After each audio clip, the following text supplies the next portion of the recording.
خرگوش اور بسم اللہ کی برکت ایک بار کا ذکر ہے۔ ایک گھنے جنگل میں ایک نہایت محنتی اور نیک دل خرگوش رہتا تھا۔ اس کا نام منو خرگوش تھا۔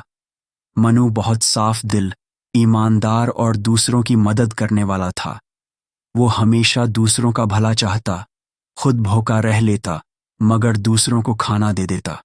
مگر اس کی زندگی میں ایک مسئلہ تھا۔ جتنا بھی وہ محنت کرتا، اس کے کام ہمیشہ الٹے ہو جاتے۔ کبھی وہ کھیت میں بیج بوتا تو بارش ایسی ہوتی کہ سارا بیج بہہ جاتا۔ کبھی لکڑیاں جمع کرتا تو آندھی آ جاتی اور سب اڑا لے جاتی۔ ایک دن وہ آگ جلا رہا تھا تاکہ کھانا پکا سکے، مگر اس کا سارا کھانا جل گیا۔ کبھی کسی کے لیے جھونپڑی بناتا تو وہ اگلے دن گر جاتی۔ ایک دن بندر نے ہنستے ہوئے کہا، ارے منو، تمہاری نیکی تو نقصان کا دوسرا نام بن گئی ہے۔ منو خاموشی سے ہنس دیتا، لیکن اس کے دل میں ایک چھپا ہوا دکھ تھا۔ وہ روز اللہ سے دعا کرتا، یا اللہ، میں کوئی برا کام تو نہیں کرتا، پھر میرے کام کیوں خراب ہو جاتے ہیں؟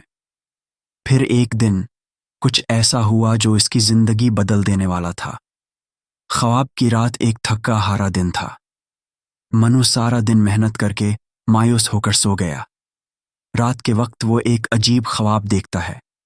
خواب میں ہر طرف روشنی ہی روشنی تھی۔ سفید کپڑوں میں ایک نورانی شکل والا بزرگ اس کے قریب آیا۔ ان کی آواز نرم، پیاری اور پرسکون تھی۔ انہوں نے کہا، منو، تمہاری نیت صاف ہے، دل سچا ہے، لیکن تم ایک بات بھول جاتے ہو۔ منو نے حیرت سے پوچھا، کیا بات بزرگوار؟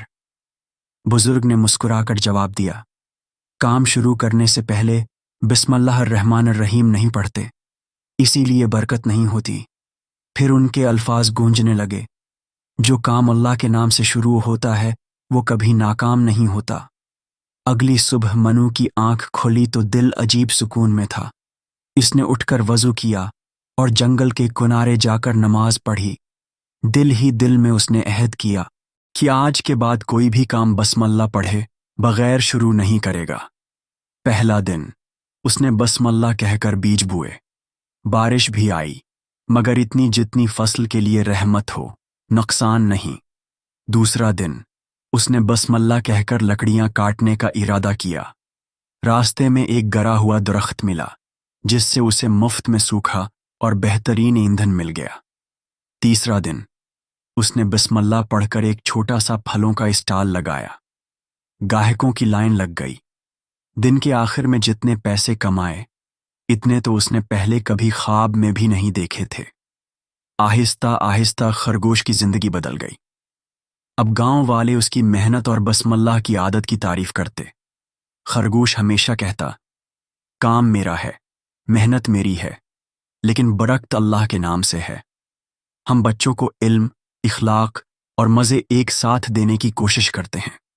چینل سبسکرائب کریں اور بیل آئیکن دبائیں تاکہ ہر نئی ویڈیو کا نوٹیفیکیشن آپ تک پہنچ سکے۔